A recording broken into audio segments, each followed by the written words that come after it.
This is Democracy Now!, democracynow.org, The Quarantine Report. I'm Amy Goodman. We begin today's show in the battleground state of North Carolina. On Saturday, police in Alamance County pepper-sprayed voters taking part in a peaceful Get Out the Vote rally.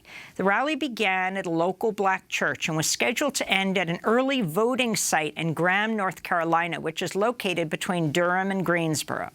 During the rally, participants stopped near a Confederate monument and paused in the street for 8 minutes and 46 seconds to remember George Floyd, who was killed by police in Minneapolis in May. Floyd's niece was scheduled to speak, but didn't get a chance. Moments later, the police, some dressed in riot gear, began pepper spraying the crowd, which included children as young as 3 years old. One elderly woman in a wheelchair appeared to have had a seizure after being exposed to the pepper spray.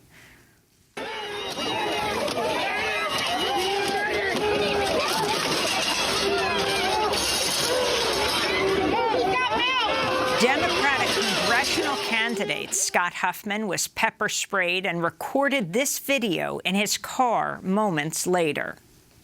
Hey everybody, it's Scott Huffman. I'm running for Congress here in District 13, and my eyes are full of pepper spray because, you know, we were peacefully demonstrating. We were exercising our First Amendment rights with Black Lives Matter, and what I've witnessed is what is happening all over America. This is wrong.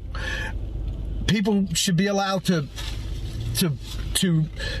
show up, to exercise their rights to vote. We're all taxpayers. The police work for us. Yet today I witnessed pepper spray, chemical weapons being sprayed on my fellow Americans. Saturday was the last day of early voting in North Carolina, but the march never made it to the polling site. At least 8 people were arrested during the rally, including the march organizer, the Reverend Rev Drumwright, who joins us now from Greensboro. He's lead organizer of Justice for the Next Generation Coalition. Reverend Rev Drumwright, welcome to Democracy Now! Can you take us through Saturday? What happened? Good morning to all of your viewers, and certainly to you, and thank you for having us. Saturday is, in some instances, still a blur. We still have people recovering from those tear gas and pepper spray attacks. We started the morning really knowing that there was going to be some form of a materialized effort to quell our success and to quiet our voices, even though we prayed intently and we met several times over with the local authorities there, asking them not to bring militia force to our march. As you and I know now, that was not the case. So explain what the purpose of your rally was, where you went, and when the police moved in and attacked you. We landed there after marching for about 3/4 of a mile on the north side of Main Street, just before the court square, where we were allowed, we were in full cooperation with our agreement with authorities. Once we got to North Main Street in front of a Confederate monument, we kneeled 8 minutes and 46 seconds, as you have uplifted, in honor of George Floyd's family. And I need to say that George Floyd's family, 4 members of the family, was there with us on the front line. After 8 minutes and 46 seconds, we got up and began to prepare for our rally. And just as the Graham Police Department uplifted in their press conference yesterday, at the 9-minute mark, they began to release pepper spray and tear gas upon our marchers, stating that we were not moving fast enough out of the roadways. I don't know if you know arithmetic well enough to discern that that's only 14 seconds for hundreds of people to remove themselves peacefully onto the sidewalks. So tell us who the sheriff is, and then tell us what happened next once the police tear gassed and pepper sprayed you. Were they wearing riot gear? We seen all types of tactical force dressings and gear. We petitioned Chief Christy Cole, who was in charge of this. Sheriff Terry Johnson's department, his deputies were working in concert with Chief Christy Cole and the Graham Police Department. We begged them not to bring militia force. We begged them across several letters stating that when this type of police presence gets involved, Black and brown people end up in jail. And so we started our riot with people already being injured, people already being hassled and detained by local police authorities simply because they would not get onto the sidewalks after they escorted us in the streets fast enough. Again, 14 seconds to make something like that happen with a crowd of hundreds of people. The Graham Police Department held a news conference Sunday to answer questions about the pepper spraying of the marchers at Saturday's event. This is Lieutenant Daniel Sisk. We wanted them to have a successful event. They were under the same understanding we were, that we thought when the event started that they were not authorized to keep the road closed for an extended period of time, that the road closure was temporary just to accommodate the march, which we led from the chapel, had a road closures up to the courthouse. And when we gave the order to clear the road, and when it was clear to our officers that the people had no intent of clearing the road, that's when we deployed the pepper fogger measure just to get them out of the roadway.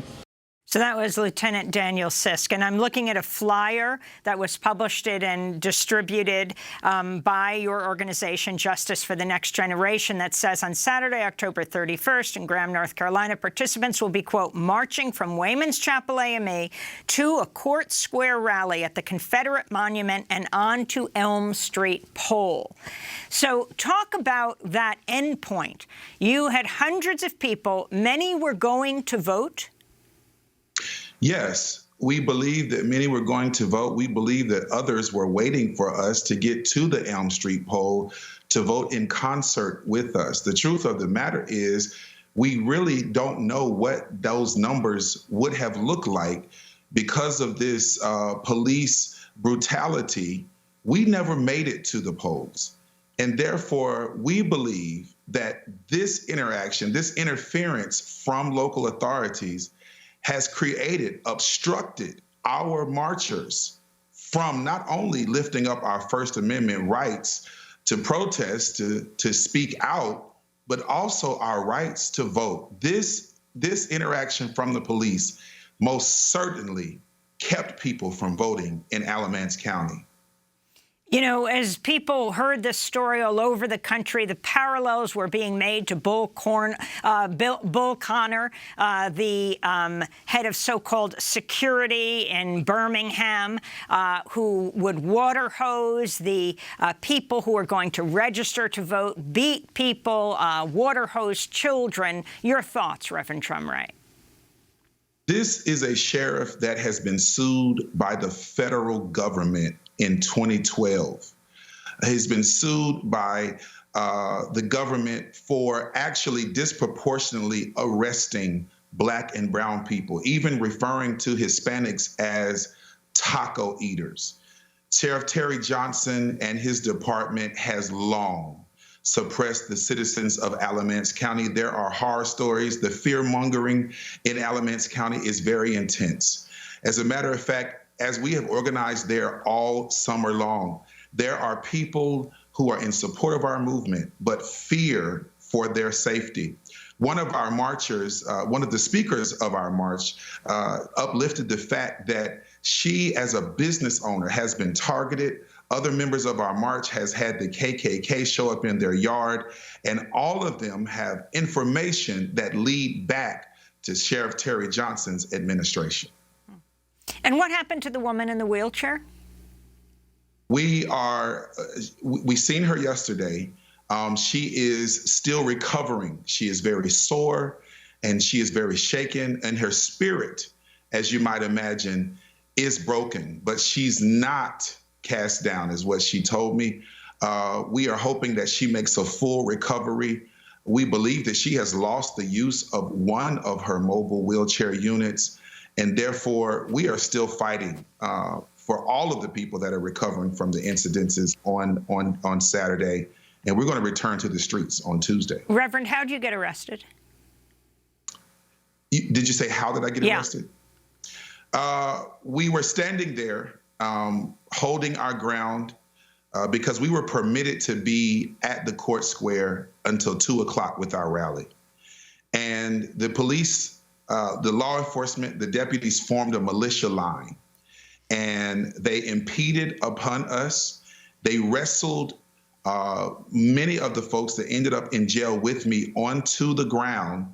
Those were people who had already been pepper sprayed by this same police force. I was grabbed by my clothing and roughed up and taken into custody right there in front of the Confederate monument. Can you talk about who you met in jail? I met folks that I didn't know yet. I met people that were there to stand with us in solidarity. I met black folks and white folks in jail. I also met a young man who did not come in with the crew, the particular crew that I was detained with.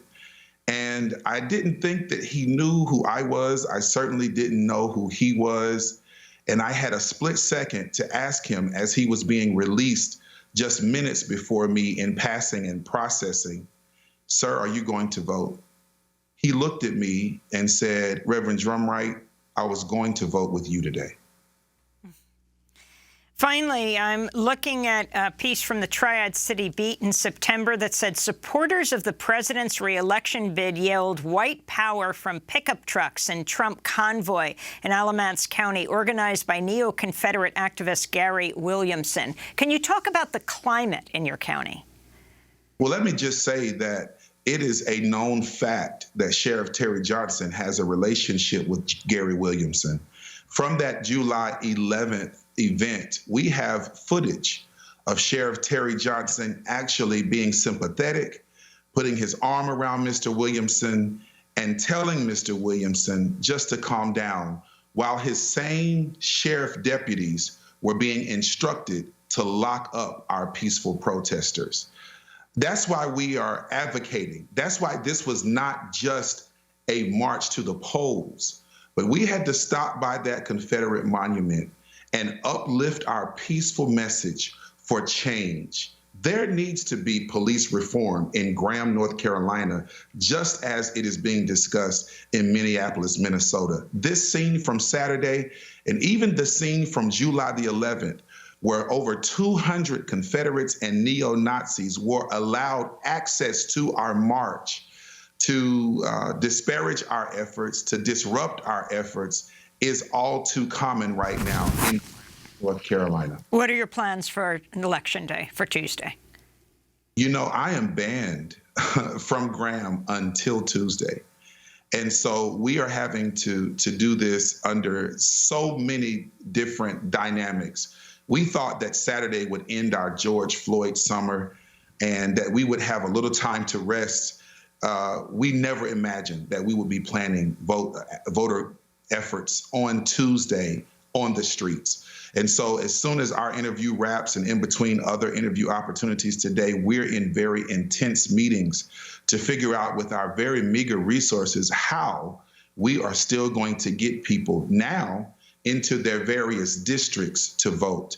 We also are concerned about the people who can't register to vote now, because Saturday was the last day of registration and voting in one stop. And so we know for a fact that there are people who will not be able to vote simply because of the police brutality that we incurred on Saturday. We do know that our efforts will start at 9 o'clock, and we're asking everyone to stay attuned to our social media for the official announcement of our plans afternoon today.